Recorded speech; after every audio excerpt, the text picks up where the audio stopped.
Hi guys, this week's video I'm going to try and keep fairly short. Well, the plan was to keep it short and straight to the point, so it was a bit easier to follow as far as doing that wiring loom on the GT dash. Watched it back and it's kind of hard to make it clear, and I read the stuff back a couple of times before I tried and it still didn't come through smooth and didn't come through clear to me, but I'll give it a shot. So a couple of things I forgot to mention in the video while I was recording it. When I said we use the split pins to depin the wiring plugs, I used the stem of the split pin, a really small rivet, a really small rivet, so a really thin rivet. I used the stem of it, and if you look at the terminal side of the connector, you can see a little cutout underneath the terminal or sometimes on top of the terminal. That's your release pin. So you'll slide your pin or your rivet handle down inside there, just gently give it a little bit of a wiggle around while it's in there, and from the other side you're going to grab the wire and push into the plug while you're pushing the pop rivet in, and then just gently work it. They've been in there 50 plus years, so they're not going to want to come out in a hurry, and then it'll release it and let you slide that terminal out of the connector. That's going to be for the red with a white connector and the yellow with a white wire going into that dash cluster plug. They're the two we take out of there. Other than that, we're not depinning anything else. So those two. The bulb holder that we removed, which had the white trigger wire going to it, is the original idiot light for the oil pressure light on the Falcon 500 loom. That had a white wire going to one side and the two blue wires, blue with the white I think they were, to the other. Cut that off. I left a little bit of terminal hanging off the end of, or a little bit of wire hanging off the end of the socket, so I could crimp two terminals on and reuse that bulb holder. Or you can jump online and buy the ones that I show you that are in the other loom in the video, because you need two bulb sockets to add into the other location of the loom when we're finished. Anything else? That's about it. So they're the ones. Yep, that's it. So I'll try and edit the thing to make a little bit more sense as it's going through. Follow along. I have got the loom left cable tied. I haven't wrapped it, I haven't insulated it, nothing like that. So what I'm doing is leaving that loom as my fault finding loom, my go-to loom, and it's all just cable tied with the junctions going out wherever they need to go. So if there's anything that you want to know as far as to clarify a couple of other bits and pieces, let us know. I'm not going to wrap that one up. That one will be my go-to for diagnosing faults or if something's not working. All right, so again, thanks for sticking around. Give us a like, share and subscribe if you like it, and yeah, we'll see you next time. Have a good weekend. Bye. Sense, and it's easier to follow. So that's the known loom that we bought from who was it? Super Spares in Western Australia. So that's the one that they modify. It's a Falcon 500 one. It comes ready to plug in to the main loom there, dash cluster there, and obviously your ancillary gauges, tacho, whatever, work off that. This one is the Falcon 500 one that came with the GT cluster that I purchased the other weekend to go into the XA. So pop yours up here. What are you looking at in there, Shelby? Pop yours up here and turn it around, and we'll see if we can't get this nice and short and have it make sense. And try and get the camera where it's not going to keep glitching from the LED lights in here.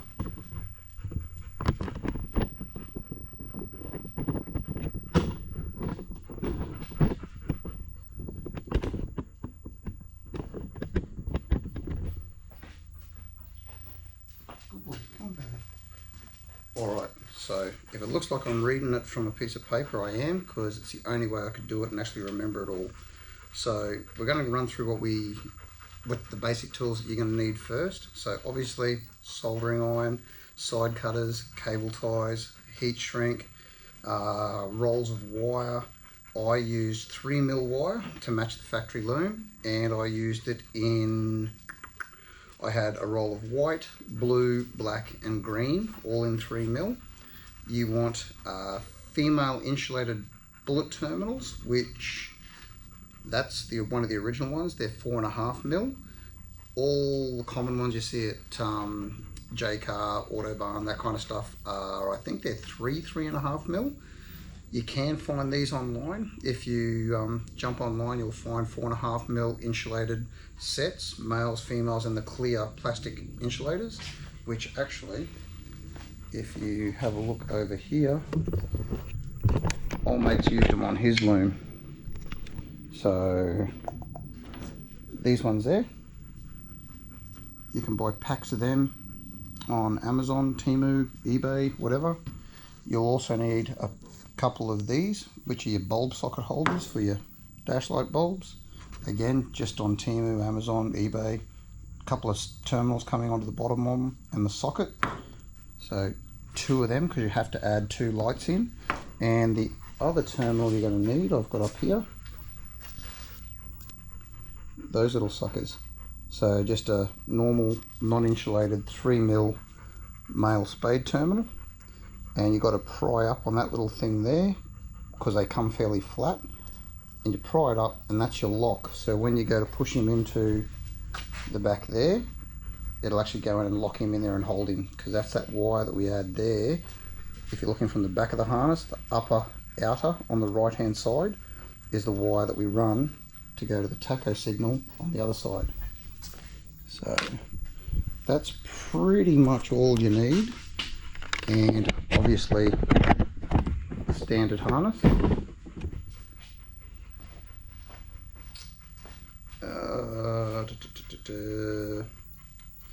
Oh yeah, the other thing I used was a small rivet. So you can use the stem of the rivet that you would normally put into the gun to probe into there to release the terminals out of the connectors, and it'll release the tab so you can pull the wire out to switch them around to where you want. So I start by unwrapping the loom so you know where everything's going, and then every junction I've got cable tied.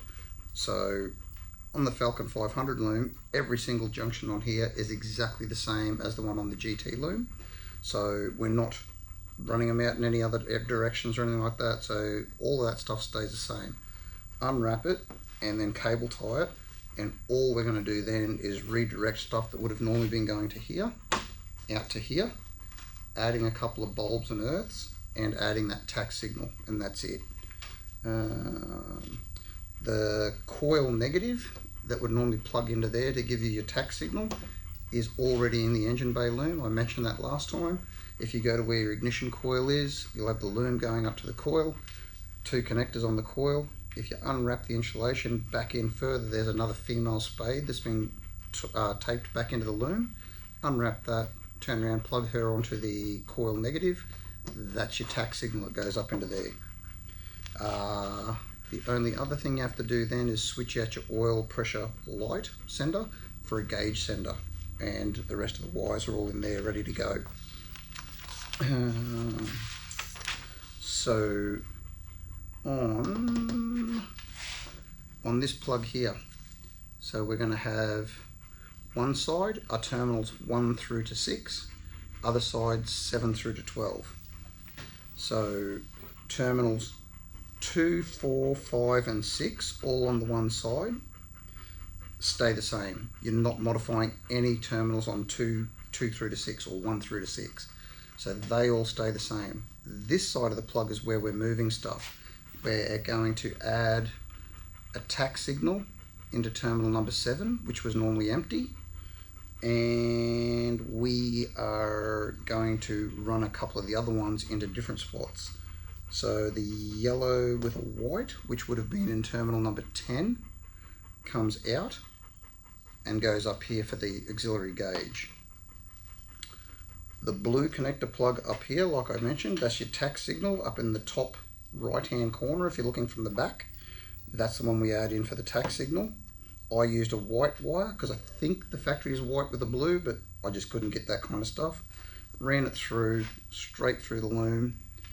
All these cable ties you'd leave a little bit loose so you can feed it all through, And then the red with a white wire, which used to be in terminal number 8, I depinned that, moved it round to number 7, cut it about 3 to 4 inches along, and joined the white wire into there. That now gave us our tack signal going to terminal 7, insulated it up, that's all there. The part of the wiring that I cut off the white with the red, I then backfed back through the loom, through this junction, up to this junction, and then ran it up and through. And from the junction out I left about 8 to 9 inches of wire, and that red with the white is now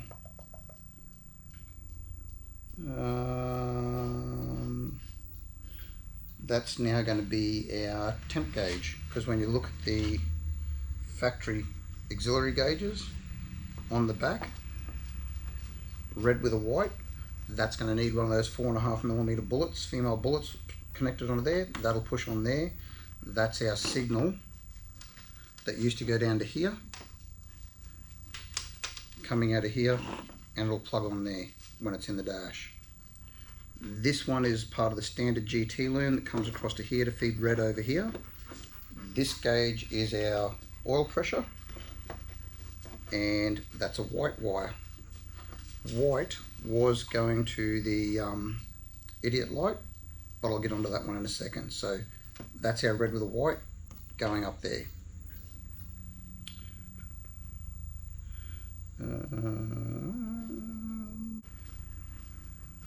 Okay, so now the next step was the yellow with a white wire I've got coming out of that junction used to go to terminal 10 up in here.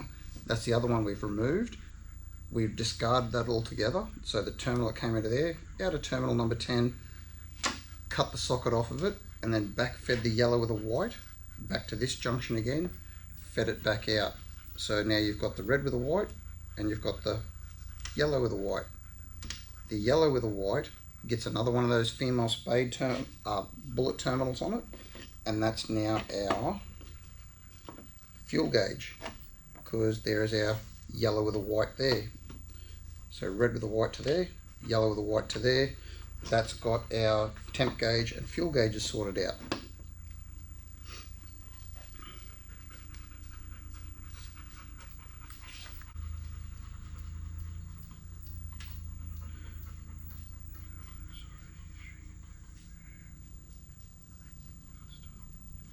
So now with the green connector, the plug, the red with a white wire that was going over there, we're going to take that and feed it back through here to the second junction, back from the dash cluster.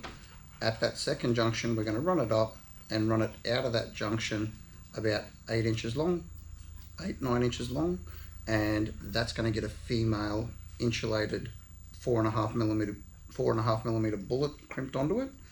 That is going to be our signal wire, which is labelled red and white on the back of this auxiliary gauge, for our temp gauge. So that's that one.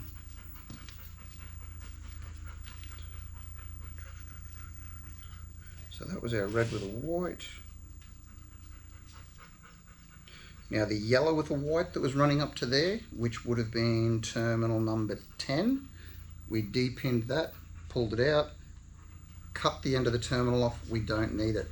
We feed it back through up to this same junction, feed it out, same length as the red one, 8 to 9 inches out of the junction. Put a female 4.5mm insulated bullet on that. That's now going to go over here to where it's labelled yellow with white on the factory auxiliary gauge, which is our fuel gauge. So that's going to be our fuel level sender. So now, this is where it gets a little bit confusing. We've got the white plug down the bottom. That one has a green wire coming out of it. It's a double green that goes to the flasher unit. That double green that goes to the flasher unit, we've got to follow it out. So it'll come from the white plug up into the flasher. Then the other side of it comes out of that same socket back down. Not the single one coming down, that's green with a black trace, but the solid green that goes up into the flasher comes out of that same one, it's doubled up. So where it comes back down in, it now goes along here, and we follow it along to this junction, which is the next one along from where we ran our yellow with a white and our red with a white out. In this junction block, excuse me, there is a single bulb holder that stays the same. This one's not modified. It was there on the Falcon 500 loom, and it's the same on the GS GT loom. It's a blue with a white trace, and it's got the two solid greens on it. So that solid green that leads into there also leads out and then goes back up into the dash cluster.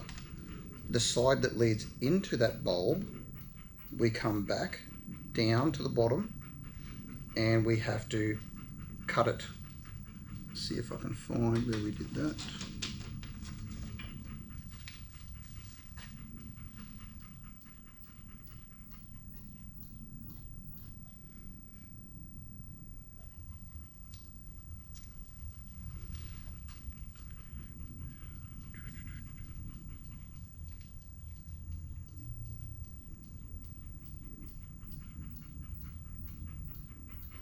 Okay, so now that one there, the green wire on that one with the double green in and the blue with the white trigger, the green wire came down and went to, if you followed it through the loom, another one of these light bulb sockets, and it had the green wire go into that bulb holder, and the trigger wire for that bulb holder on the one that we're looking for had a solid white wire. That was our oil pressure idiot light. That one there, we cut it off, discard the bulb holder. So then we're left with double green wires that were going to the bulb holder and a white wire. That white wire we fed back down in, we fed it along. I added some extra white wire, the same stuff that I used on the tack signal, and I extended it so it comes up into this same junction here where our red with a white, our yellow with a white were. Now this white wire that was on the bulb holder comes up and I make it the same length. Again, we put a 4.5mm female insulated bullet on it. That's now our white wire, which goes up to this auxiliary gauge. That's our oil pressure. So instead of going to a light bulb socket, it's now going up here. Those two greens that were going to the powered side of that oil pressure idiot light socket holder, we then now twitch together. So where they came out, where is it, over here, we twitch them together. They then get a 4.5mm insulated female bullet connector on them. So they were the ones that were going to the bulb socket holder with the white one. That was our idiot light for the oil pressure. Take the white, bring it over to here, join them two together, terminal there, done.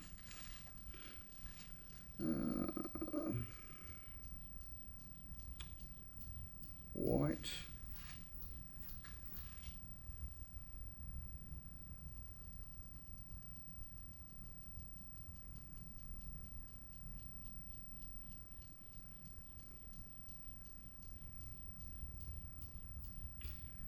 Now we have to trace the double green from the old oil pressure light, so the ones that I joined together, we now have to chase that one back down into the loom and cut it at the junction that all of these ones are at. So it was up in here, follow it back down, we come along here as it's on its way back to the cluster loom. As it's passing through this junction, we cut it.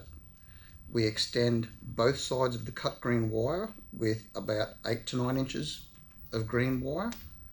They come up, they get twitched together, they get another 4.5mm insulated bullet terminal on them, and that then lets it come back to where it was. We break it up to the connector, down, back in, it comes over, terminates in the cluster where it terminated before originally, and we've got another socket on that one.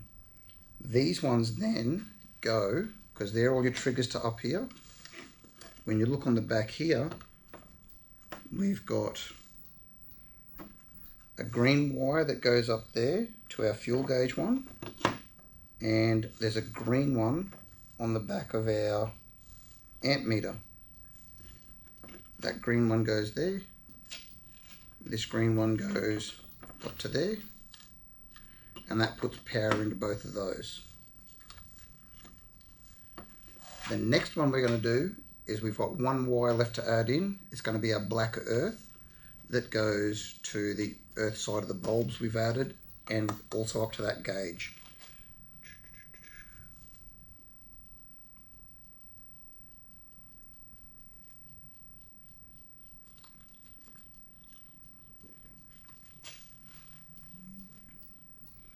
Black wire, black wire, black wire, where is it?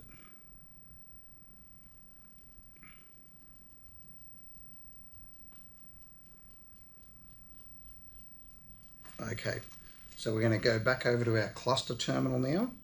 The cluster block on terminal number 9.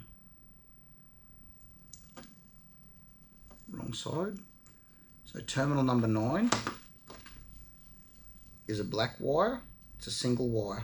Comes out, and then here it loops around and doubles back down and goes to terminal number 2 on the other side of this one. Where that black wire loops around, I stripped it back bare and I soldered and insulated a black wire onto that. That's the earth I'm going to add into the loom. That black wire there, I now feed back into the loom, and it's coming along here. As it comes along here to this first junction, it'll go straight past there to the second junction.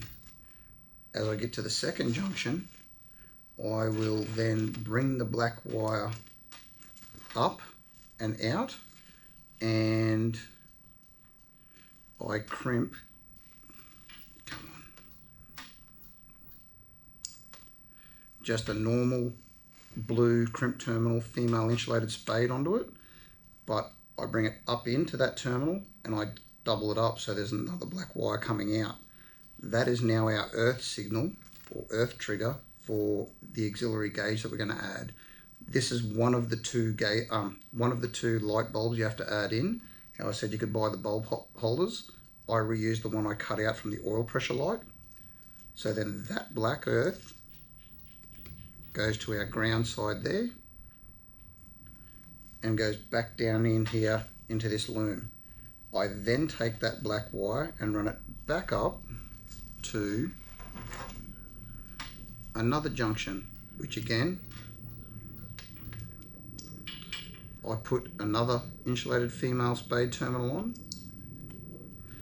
and crimp it with a second wire coming out of it that goes back down into the loom. That's another earth for the second bulb that we've added up there. From there, it now comes up again, the same length, twitch it together, and that's where we're going to put our 4.5mm female insulated bullet on. Still haven't got any.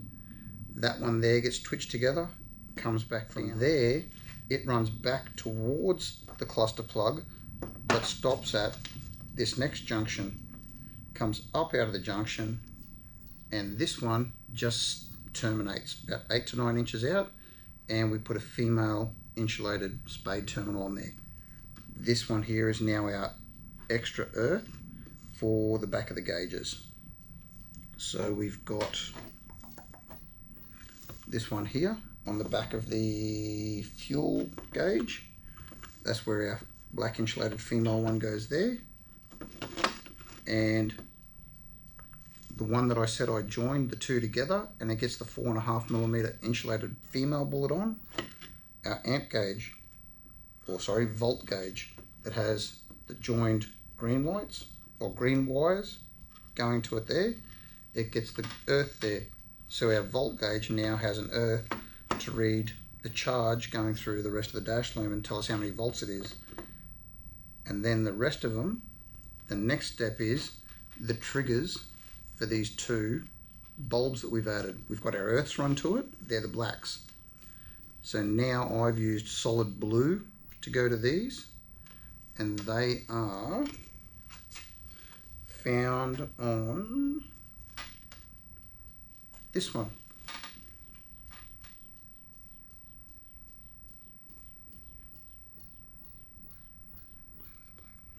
Okay, so this bulb socket holder here is coming along from this plug end. So you've got first junction, flasher unit, and an earth. That looks like it goes to the radio and some controls for the fan and stuff like that.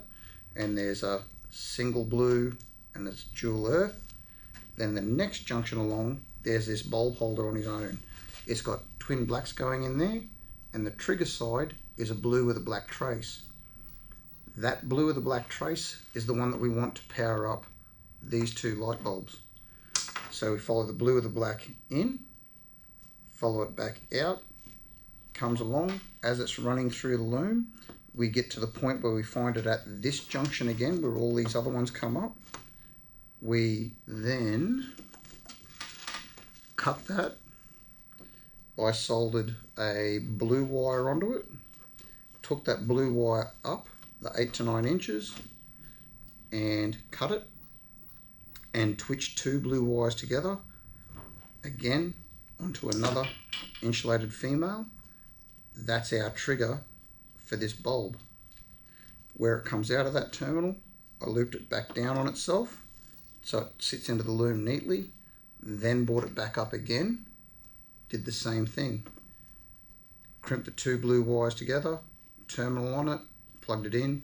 Our two bulbs now have our blue power feed wires going up that get triggered when this one gets triggered.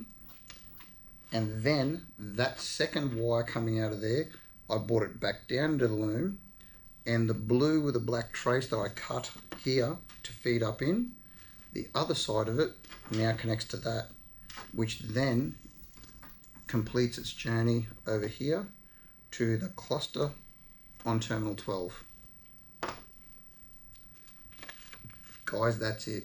I'm sorry if it still is very messy and doesn't make sense. I tried to simplify it, and trying to read it back now, it didn't really make a lot of sense to me, so I apologize. But that's it. In a nutshell, it is really easy to do. I hope this was a little bit more straightforward than what you were watching me doing the other night, and I hope it makes it a bit easier to follow. If not, when I'm editing, if it doesn't make any sense, I'll redo it again. But yeah, hopefully I've got some bits and pieces in there that actually make sense for you. Again, thanks for watching. See you next time. Bye.